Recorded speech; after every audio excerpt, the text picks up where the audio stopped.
No, magandang araw po sa ating mga guro, mga aking kapwa guro na nasa Bukidnon. Ano? Salamat po kay Sir James na nag-invite sa akin para magsalita tungkol sa topic na ito, ano? Yung using the learner's L1 for oral fluency and reading literacy in the K-Stage 1 curriculum. So, ako po ay kasapi sa gumagawa ng curriculum para sa matatag curriculum, lalo na po para sa grade 1. No po. Gusto ko pong ipakilala ang aking sarili. Ako po ay isang guro dito sa College of Education, uh, UP Diliman. Ako po ang aking specialization ay sa multilingual education and also alternative learning. Ano? Ako po ay nag-training sa multilingual education at kasama po ako sa UNESCO Multilingual Education Working Group. At kasama po ako sa gumawa ng research para sa MTB-MLE manual na project po ng UNESCO. UNICEF pala, no? Ang aking mother tongue ay Ilocano. Nakakapagsalita rin ako siyempre ng Filipino, English at konting Bicol at Kankanaey. Ang ating bansa, no, ay isang multilingual nation. Alam natin na maraming lingwahe, no? Sabi ng ethnologue, meron tayong 180 plus languages. At may mga wika na tayong namatay, no? Sabi ng ating presidente na si Benigno Aquino II, we should become trilingual as a country, learn English well and connect to the world. Learn English well and connect to our country, and retain your mother tongue and connect to our heritage. So ito pong sinabi niya to ay isang modelo ng isang bagong teorya, no? Yung tinatawag na Navarrete theory, na kung saan ini-introduce sa iba't ibang bansa na magkaroon sila ng policies and practices para magamit yung tatlong wika, no? Yung mother tongue, yung national language at ang isang foreign language. Pwedeng English or French or Spanish or ano man yun ang napili nila, no? At sa multilingual education framework, para matuto ang bata na maging balance, multilingual siya, no? Para kaya niyang magbasa, magsulat, magsalita sa tatlong wika, ay meron pong ginawang framework ang si Susan Malone. So sinasabi niya na wag sabay-sabay ituro yung tatlong wika. Dapat ay magsimula muna kung ano yung pinaka-familiar na wika ng bata, yung kanyang L1. So, magsimula sa oral L1. No? And then, pagkatapos nito, pag matatas na siya sa L1 niya, nakaka-develop na siya ng social and academic language sa L1, ay ituro naman na kung paano magsulat sa L1. No? So, dapat yung oral language skills and then literacy skills ay sa L1. And then kung meron na siyang pundasyon sa kanyang oral language and literacy sa L1, ay saka isuturo yung L2. So, pwedeng ito ay yung Filipino. Usually Filipino ang L2 natin. Ano ang L1 like sa akin? Ilocano, ang L2 ko ay Filipino. So, ganun ulit. Ituturo yung oral language sa L2 and then yung written, yung literacy sa L2, and then ituturo yung L3 kagaya ng English. Ano? So, oral English and then reading and writing in English. So, ito po yung isang simpleng framework ng pagtuturo sa multilingual na konteksto. No? At ito ay ginamit ito sa K-12. Meron tayong subject na mother tongue sa K-12. Subalit dito sa matatag na curriculum, nagkaroon ng pagbabago. No? So, ang tinawag na ngayon ay hindi na mother tongue, kundi pinalitan siya ng dalawang subjects. So nakalagay dun sa shaping paper ng Matatag Curriculum na ina-acknowledge nila na very important, very foundational, ano? Very important yung foundational skills ng mga bata. So sabi dito na ang Matatag Curriculum ay meron na lang siyang 5 learning areas, dati 7 para ma-decongest, ano? At dito ay pinapalakas ang literacy and numeracy. So may bagong subject sa grade 1, language, reading and literacy, and makabansa, no? So ito ay na-introduce na integrated, ano, yung integrated yung in-integrate yung mga subjects. Okay, so mayroong dalawang subject sa grade 1 na i-introduce ito next year sa lahat ng school. Ngayon po ay pinapilot. Kasama po kami sa gumawa ng curriculum guide at lesson exemplar. Ginagawa pa rin namin ngayon at nagpa-piloting sa iba't ibang lugar sa Pilipinas. So, kung yung resulta po ng piloting, aayusin yung ginawang curriculum guide, lesson exemplar, at iyon po ang ating i-implement sa buong bansa. So, maasahan po nyo na by next year, next school year, ay ito ang sisimulan yung i-implement. Ano? Kaya parang itong talk ko ngayon ay parang preparasyon sa inyong gagawin next year at para mapaghandaan nyo na rin. Ano? Kasi kailangan ng contextualization. So, may dalawang bagong subject, language, or to be more specific, ito ay oral language. Okay? So, nakalagay dito sa Matatag Curriculum Shaping Paper, the development of the languages curricula recognizes the role of the first language, or L1, as the language and literacy resource that the child can use most effectively to establish a strong foundation for literacy development and further knowledge. It recognizes the status of more than 180 languages in the country, including sign and visual languages, and languages of indigenous groups and communities. So isa yon, ano? Isang subject to. Yung pangalawa, yung reading and literacy subject, it aims to develop foundational reading skills essential for early literacy. So ang goal niya is to build phonemic awareness, decoding skills, and recognizing sight words to facilitate fluent reading in the first language. So comprehension strategies are introduced to help students understand and engage with text, identify main ideas, and draw simple inferences. Ano? So kahit na di natin makikita yung subject na mother tongue, tinawag lang tong language and literacy, makikita natin na talagang yung L1, ano?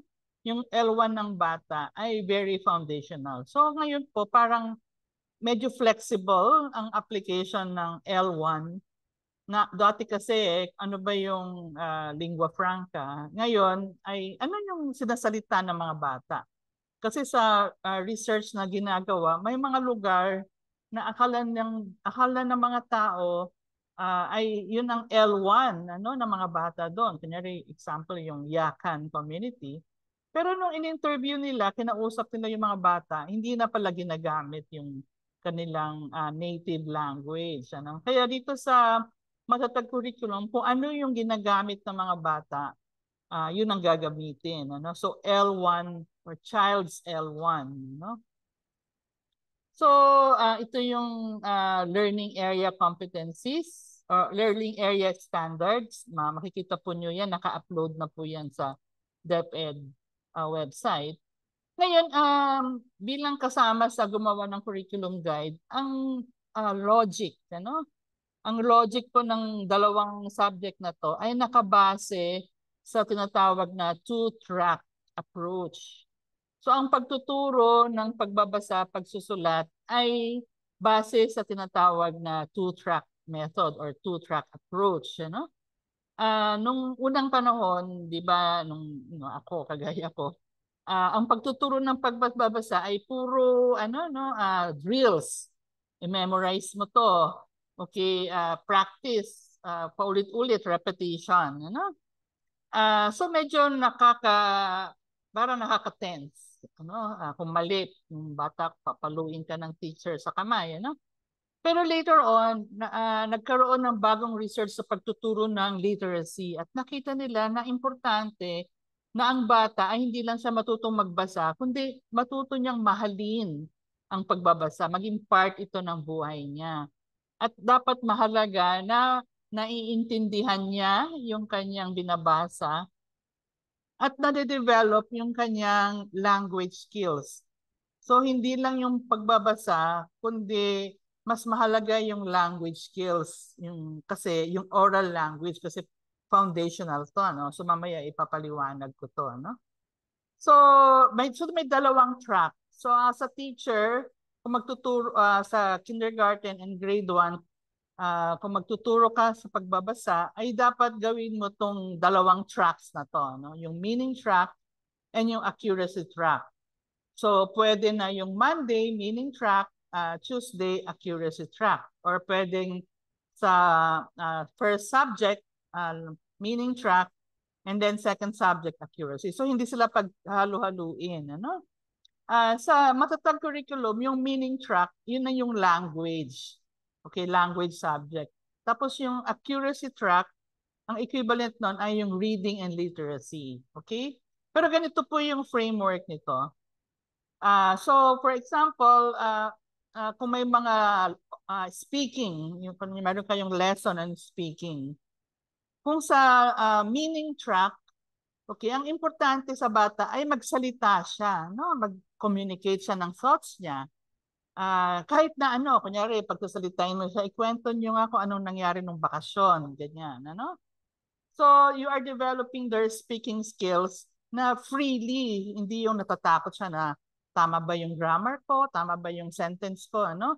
So, sa period ng meaning track, yun ang gagawin ng teacher. Magtanong siya ng mga prompts, ano? Kunyari, you talk about your favorite pet, you talk about your best friend, o magsalita. So, gagawin niya to sa L1, and then kahit na Filipino na or English niya, may moment siya for free speaking. So dito sa meaning track, so freely, ano, walang bawal, ano, walang censor na mali ang tama. Ngayon pagdating na sa accuracy track, kunyari sa second subject or sa second day, dito na siya magiging focus sa accuracy. So tama ba yung pronunciation mo? Tama ba yung grammar? No? Kasi ano naman ang silbi na i-correct mo yung bata ng pronunciation, takot nga siya magsalita, ano? O kaya kokopya lang siya sa iba. So ang importante talaga, matuto muna siyang magsalita about, to create meaning. So yun yung meaning track. Okay, so ganun din sa listening. Okay, sa meaning track, ayun, ano, makikinig siya freely, iniintindihin niya yung meaning ng naririnig niyang kwento. For example, nagkwento sa teacher, makikinig siya, and then mag-iisip siya creatively. Kunyari, ano bang magandang ending dapat? Ano? So, very free ito, no? Kung pagdating sa accuracy track, meron na siyang, papakinggan na siya, tama ba yung sounds? Ano yung mga parts ng ano yung mga parts ng sentences na naririnig mo, no? Ano yung sounds ng A or A, for example, ano yung sounds ng B? Okay, so may mga form na dito, no?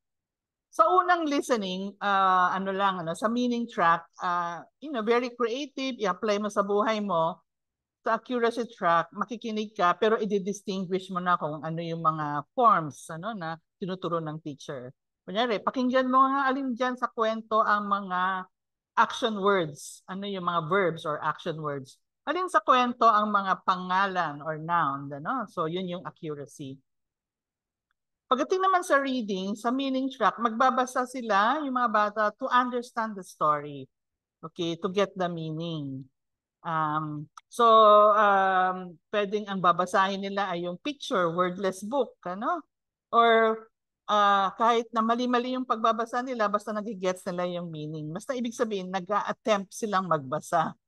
Okay, hindi mo sila i-correct muna, no? Ibig sabihin, they're taking the initiative. Pagdating naman sa accuracy track, kunyari sa second day, ito na yung i-correct mo na sila, tama ba yung pag-decode mo? Tama ba yung pagbabasa mo ng syllable, yung question mark? Ayan, conscious ka na sa form, yung accuracy niya. Sa una, importante, nag-attempt siyang magbasa at mag-interpret ng binabasa niya. Okay, sir. Pagdating naman sa writing, kung sa meaning, ito yung creative writing. So kahit na mali-mali ang spelling, kahit na kunyari nag-scribble lang siya, basta ina-attempt niya na i-put into written form yung kanyang ideas. Kunyari, i-describe mo nga yung kaibigan mo o isusulat niya, kahit na mali-mali yung punctuation, mali-mali yung capitalization, basta nag-attempt siya magsulat. Okay? Kahit naman sa mga high school, 'di ba, mayroong free writing. You write anything that comes to your mind. Ang importante ay magkaroon ka ng drive to write, pagdating naman sa accuracy track, ayan na, titignan mo na kung tama ba yung punctuation, kung period ba, capitalization, tama ba yung spelling, tama ba yung grammar, So, ito yung approach, sinasabi ng mga experts sa literacy, dapat present itong dalawang track na to sa ating pagtuturo. Kasi kung puro ka lang accuracy, mali yan, tama yan, dapat ganito, dapat tama spelling, Yung bata, hindi na siya nagkakaroon ng yung yung yung initiative. Okay, freedom na maging creative, na mag-take ng initiative. Siguro kokopya na lang siya sa kaklase niya or natatakot siya. Okay na baka makorek siya. Kasi ang goal mo nga ay maging lifetime learner, lifetime reader. Meron siyang lifelong interest sa pagbabasa. Nagtatanong siya, So kailangan yung motivation ma-build sa kanya. Kaya kung nag-attempt siya mag-motivate, kahit mali-mali, hayaan lang siya, Kasi nasa meaning track kayo. Later on, kung marami na siyang sinusulat, then doon mo na siya i-introduce yung tinatawag na accuracy track. Kaysa naman, iko-correct, wala nga siyang sinusulat or kinopya lang niya saan-saan, So yan po yung framework kung bakit may dalawang subject sa grade 1 na language at reading and literacy. Okay? So magka-separate yung dalawang magkaroon ng focus ang bawat isa, So equal yung time sa dalawang yon, hindi yung konti lang yung meaning track and then mas marami ang accuracy. Sa Matatag curriculum, parehong tigpo 45 minutes araw-araw, yung sa language, yung meaning track, and then yung reading and literacy sa accuracy track. So ito yung mga example ng mga activities sa story track or meaning track. Okay, mayroong shared reading, nagbabasa kayo using a big book, dito sa meaning track, experience story. Ibig sabihin ng experience story, isa na tawag itong LEIA, language experience approach. Of course, yung shared reading, alam na natin yan, may big book. Yung experience story, ang gagawin ng teacher, magdadala siya ng isang bagay sa school, So for example, yung nakita kong teaching demo dito, nagdala si teacher ng malaking pakwan at mayroon siyang dalang kutsilyo, hinati-hati niya yung pakwan ng maliliit at dinistribute niya sa mga estudyante niya, at kinain ng estudyante niya. So pagkatapos ng experience na yon, isinulat ng teacher yung story. Isang araw, nagdala si teacher ng pakwan sa klase.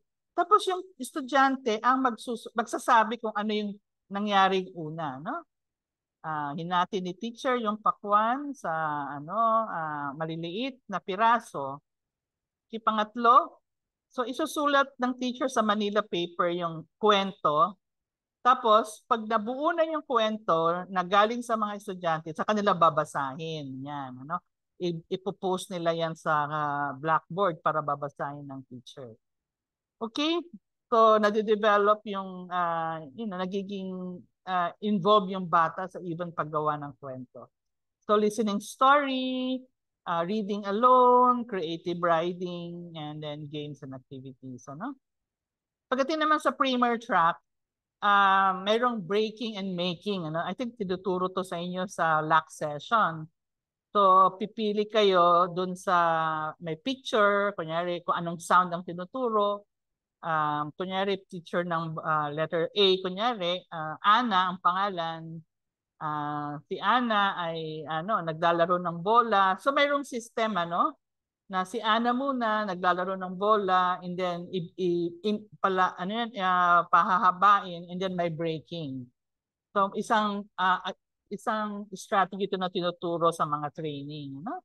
Yung paggamit ng big box, word chart, sentence making word, spelling and hand writing exercises. Okay? Later on, I think some of you attended itong training na to at nakasama ito dati sa doon sa ano na nga ba yun, yung minsan nagbigay ng training noong 2016 para sa LAC session. Okay, yung early language and literacy, I think ELNA ang pangalan ng training na yon. Okay, so now let me focus more on the meaning track. Ano ba yung laman ng oral language subject dito sa grade 1? So ito po siya. Very important ang oral language, ang building oral fluency. Bago mo turuan ang bata or bago matutong magbasa ang mga bata, lalo na yung mga lalaki, importante ma-develop muna yung kanilang spoken language. So, reading rests on the sea of spoken language. Okay. So, oral language skills include learning how spoken words sound, what words and sentence mean, and how to communicate ideas. A child's early language skills form the bedrock for learning to read and write print. Kaya, minsan yung mga batang delay magbasa or magsulat, ibig sabihin, hindi pa na-develop yung oral language nila. Wala silang opportunity na magkwento, mag-respond sa story, mag-express ng kanilang mga ideas, magtanong, lalo na yung pagtatanong, importante yon. Sabi dito ay, learning to talk is natural, but learning to read is not. So children learn how to speak and communicate without formal instruction in language. Most children say their first words between 12 to 18 months. By the time most kids enter kindergarten, they have mastered the fundamentals of language and can communicate easily with family and peers. Now, young children learn to navigate a complex system of spoken language that includes phonological components, semantics or meaning, and syntax or grammar. They must also negotiate the rules in situation when language is used. So, unfortunately, sa ating kultura kasi, ang batang mabait ay yung tahimik. Okay, kung may bisita, huwag kang makikipag-usap para lang sa matatanda, yung behave na bata ay tahimik. Unfortunately, yun ang nagiging reason na nagiging underdeveloped ang kanyang oral language ability, at nakaka-apekto to sa kanyang pagbabasa later on. Okay, so sabi dito, young children with better oral language skills have an easier time learning how to read. Okay, so kaya ganun din conversely. So if they have difficulties with listening and speaking, they have difficulty in learning to read and write. So kailangan sa mga teachers at lalo sa mga magulang, they should support oral language development. Kaya mag-create sila ng mga activities na mayroong purposeful conversation, okay? So para gagamit sila ng mga sophisticated words, they will learn to ask various types of questions, what, where, why. They will learn turn-taking, so pwedeng gawin to during yung mga kunyari sabihin sa parents habang kumakain, hindi yung tahimik lang kain-kain tapos na, Tanungin, dapat ang parents tinatanong niya, kumusta ang araw mo? Sino ang nakita mo sa school, Okay, ano yung tinuro ng teacher? Okay, so dapat kinakausap at hinahayaan yung bata na i-organize niya yung thoughts niya into words, into sentences. At ang isang pinakamagandang activity para matuto ma-develop yung listening and speaking skills ng bata ay books, okay, story books.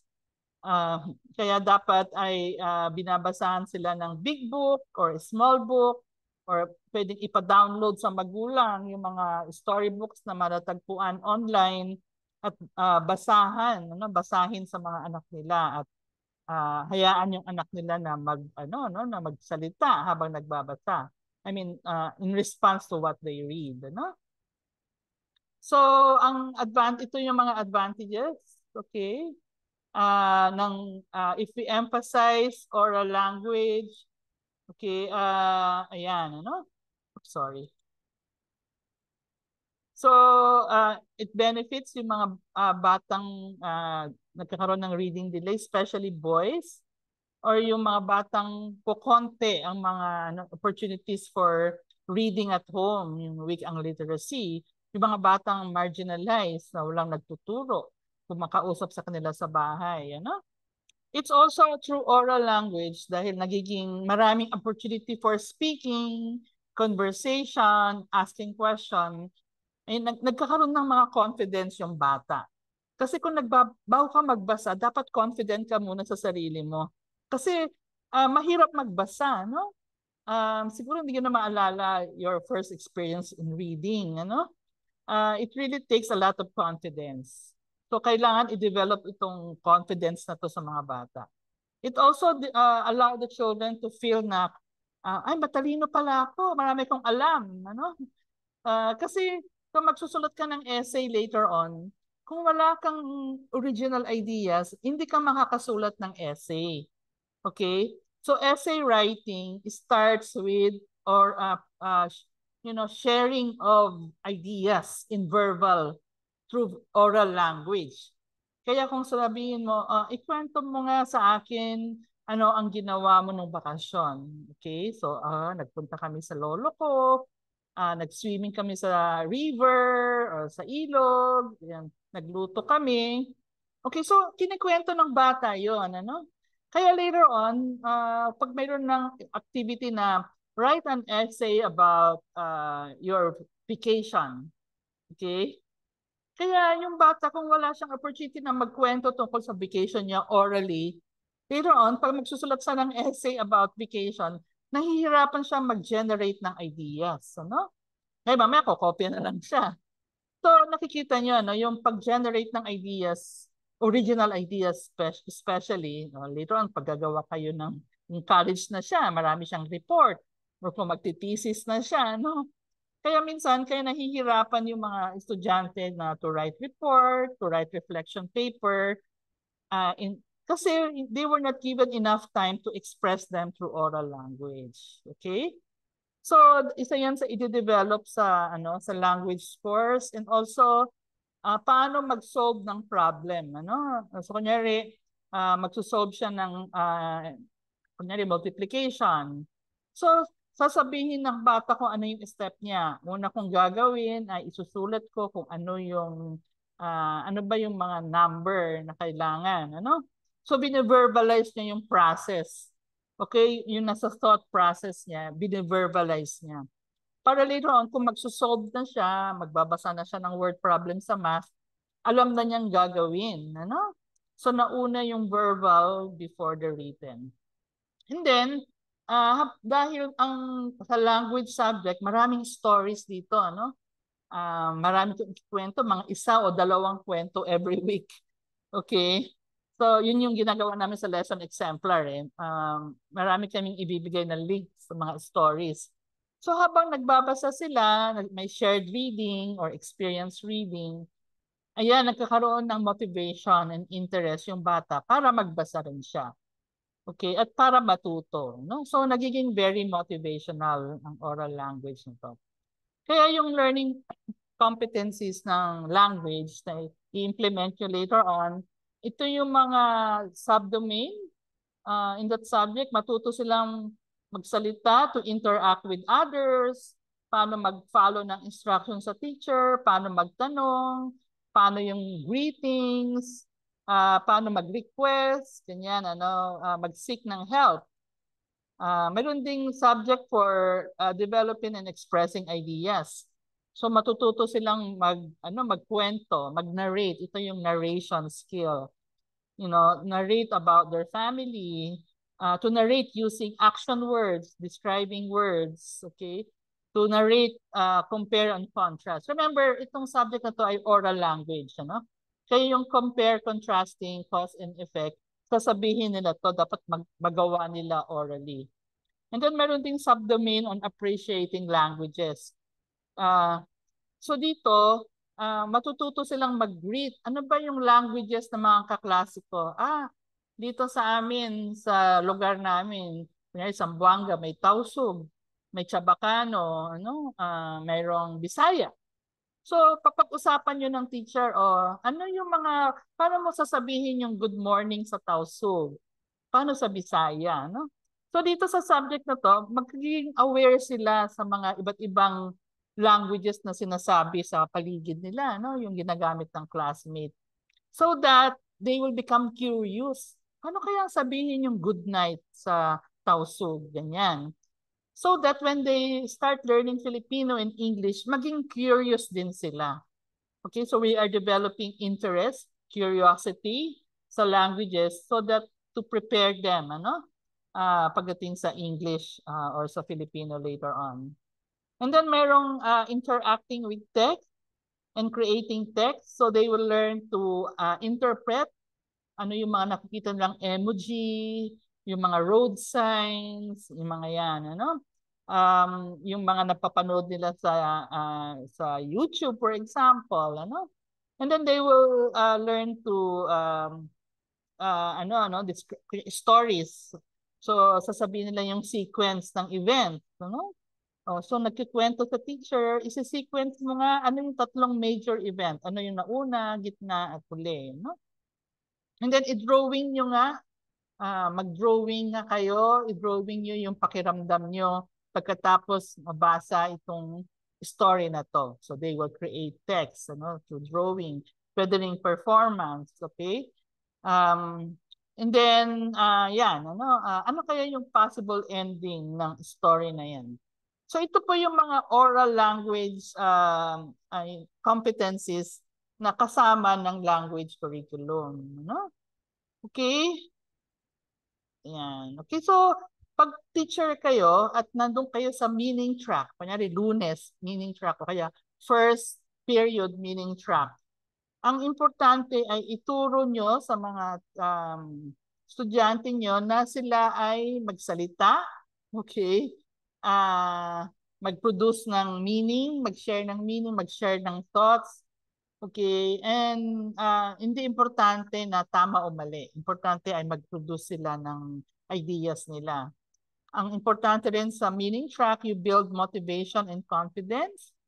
Huwag magagalit, huwag silang i-intimidate. Okay, kasi sabi ni Krashen, hindi raw matututo yung bata ng new languages. Like, kunyari, kailangan niya matuto ng Filipino or English kung natatakot siya, no? So, dapat masaya. And then, dapat i-affirm, Kunyari, may ginawang effort yung bata, i-affirm siya, okay, that's good. Mabuti, nagawa mo yan or nasabi mo yan, So, you minimize correction or editing, at very important yung modeling ng teacher. So, for example, you are teaching how to ask why question. Walang maisip yung mga bata na why question. Kaya si teacher, imo-model niya, So, ayan, So, you are teaching them to be creative, to come up with original ideas. Dapat teacher din, maging i-model niya kung paano magkaroon ng creative ideas. Ganyan, Yung maging very rich ang kanyang language na ginagamit. Marami siyang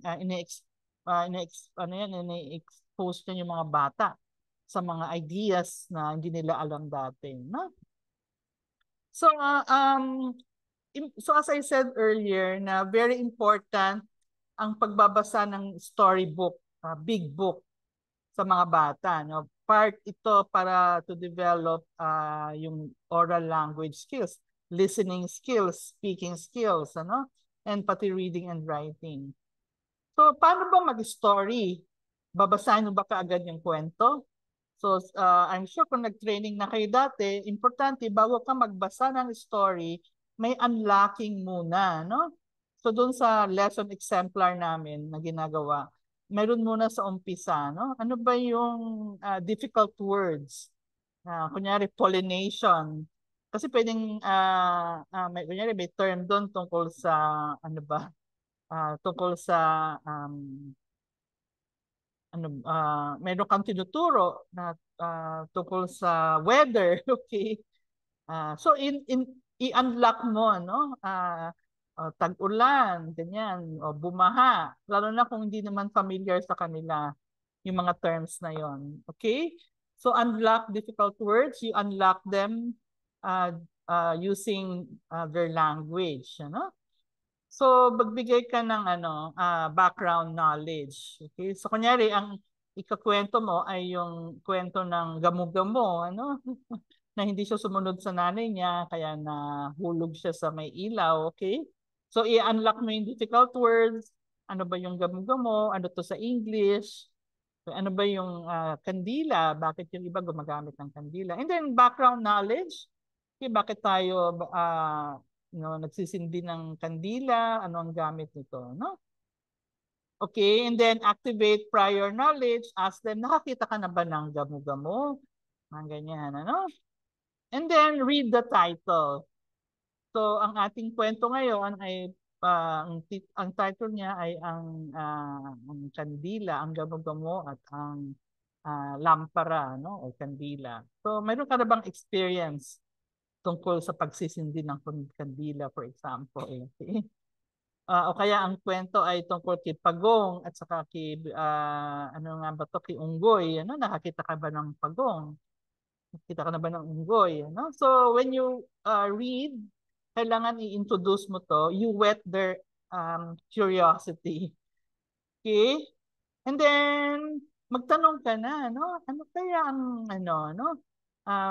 Bakit kaya magkaaway ang Pagong and Unggoy? So magtatanong ka na ng mga questions na malalaman nila to the story.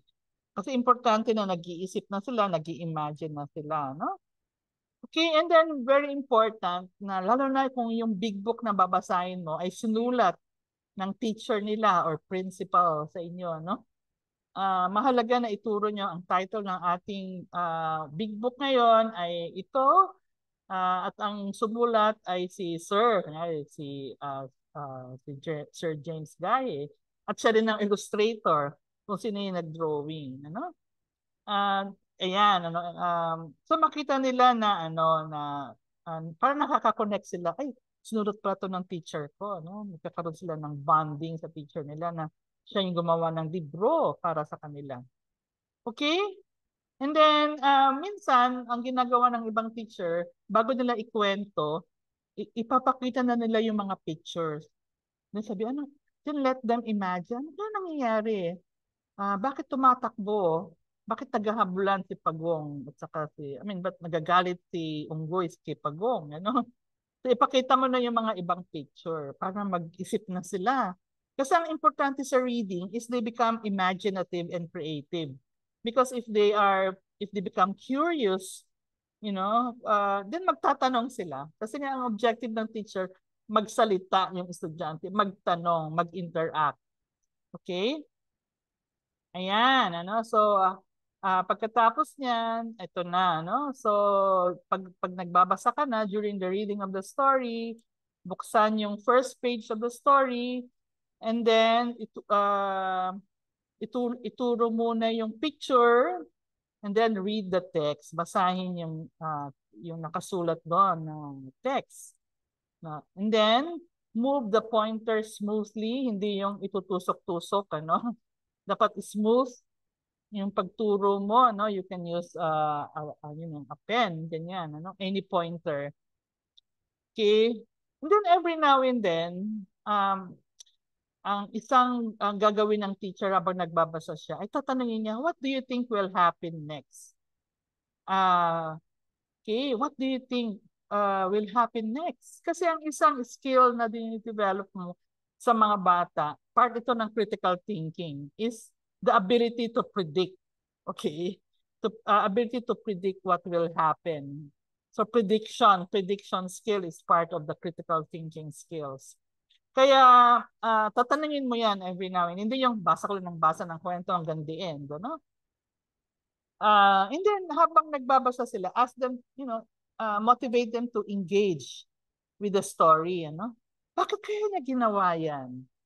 Ayan, ano kaya yung gagawin niya, no? Dahil ano kaya yung paano niya kaya aayusin yung problema? Okay, and then while you are telling a story, you narrate using the voice of the character, no? Kaya kung galit na galit, yung nagalit ang unggoy, ganyan, ano?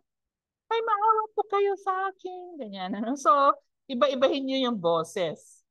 So, and then yung ibang teacher, nagsusot pa sila ng props, ano? So, kunyari, ang kwento ay tungkol sa, kambing. Meron siyang suot na parang sungay ng kambing, ano? So, depende, ano, kung ano yung character. O, tungkol sa lola, nakasuot ng lola yung teacher, ano? Okay? So, So yun ang gawin, ano? So again, going back. So habang nagkikwento ka, ah importante ay nag-i-engage yung bata. Nag-i-engage yung mga bata sa iyo, no? And that you are inviting them to predict, to ask questions, ano? To generate creative ideas. Okay, pagkatapos na ng post reading, ito alam na alam ng mga teacher to, ano? Magkakaroon na ng mga question. So, maraming klaseng level ng question. Hindi lang yung what, where, what. Minsan hanggang doon tapos na tayo, ano? Importante yon, alam nila yung sino yung character, saan naganap ito. Pero dapat i-elevate natin, ano, parang sa Bloom's taxonomy, i-personalize. Ano yung pinaka-gusto mo sa kwento? Or sinong character ang pinaka-favorite mo? Ayan, ano? So, para ma-personalize nila, no? Pwede rin critical. Okay, tama ba yung ginawa niya? Makatarungan ba yun? Ano? Was it fair? Yan. O kaya, creative. Ano sa palagay mo, kung ikaw yung susulat ng kwento, ano kaya yung ending na gusto mo? No? And then you will do other activities like i-dramatize, or they will retell the story, or pwede lang i-dramatize, or puppet, or mag-drawing, ayan. Pwedeng activities by pair or by group. So ito yung mga ginagawa, isa sa study ko sa Northern Luzon, ito yung ginagawa ng teacher, ano? Pagkatapos niya mag-story, ayan, may mga activities, may mga small group na ginagawa, no, ng mga bata. Okay, so yan yung meaning track. Ano naman ang gagawin sa accuracy track? Ito yung mga activities sa reading and literacy subject sa grade 1. Ano? So, okay. Kung ito yung role ng teacher. So, sa meaning track, yung teacher is a model. He demonstrates the way to read and write. Sa accuracy track, siya ay trainer. Okay, tinitrain niya kung anong tamang gawin, maling gawin, ano? Sa meaning track, sa number 2, the teacher teaches by doing or modeling. Okay, sa number 2 dito, sa accuracy track, the teacher, yun, introduce, nag-drill, repetition, mga ganyan, ano? Number 3, sa meaning track, the teacher builds confidence. Okay, encourages creativity. Dito naman, they correct mistake. Yan. Encourage mastery of skills. Okay, etc. No? So, basahin nyo na lang yung ano. No? Finally, siguro dito sa number 9, sa meaning track, the teacher aims to make students create or generate original and creative ideas. Maging creative thinkers, problem solvers. Hindi niya sila kino-correct but allow them freedom, ano? Na to spell. Mag-invento sila ng spelling kasi may tinatawag na invented spelling. And then dito naman sa accuracy track, ayan, ano, yung correct reading and writing. And then develop niya yung mga students na maging systematic, maging methodological, no? Okay? So, ito yung mga materials na gagamitin, kagaya na binanggit ko kanina. Mayroong materials sa meaning track at mayroong materials para sa accuracy track. Okay, so ito yung example ng dito sa inaral ko sa isang school, ano? Yung pagtuturo na ng pagbabasa, mayroong big book dito sa left. And then napapansin nyo sa taas, yung kanilang pagtuturo ng pagbabasa, no? Yung letters, hindi abakada, no? Hindi A, B, C, D. Hindi rin yung parang yung malungkot na M, S, O, ganyan, ano? Ang sequence nila ay A, N, I, D, U, T, K, E, O, ano? Bakit? Bakit ito ang sequence nila? Kasi ito yung tinatawag na ano no na yung ang una mong ituturong sound ay yung pinaka most frequently used sound. Kaya nung ginawa yung mga ito kasi ang kanilang language is Kankanaey, no?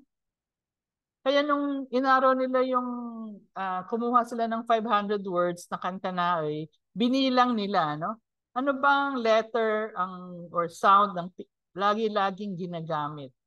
So nakita nila ang pinakamarami A, ang sumunod ay N, I, D, U, T.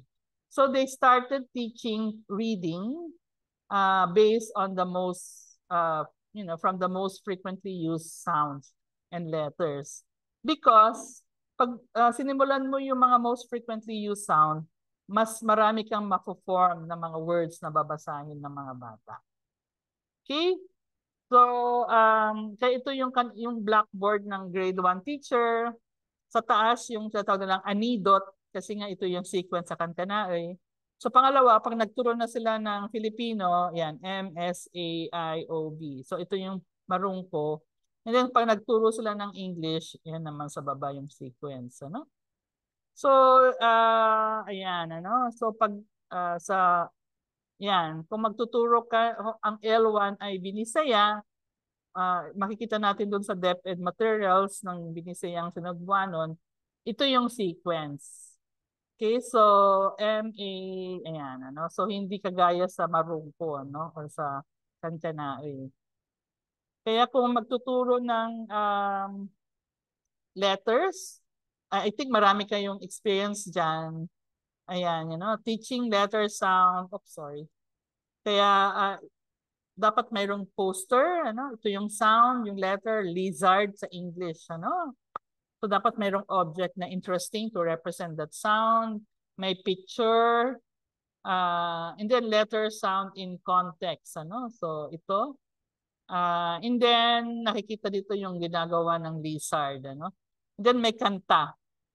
Okay, may mga school na pati yung bawat sound ay meron silang kanta. And then may action song. Okay, para maintindihan ng bata kung ano yung tungkol sa lizard, ano? And then merong exercises.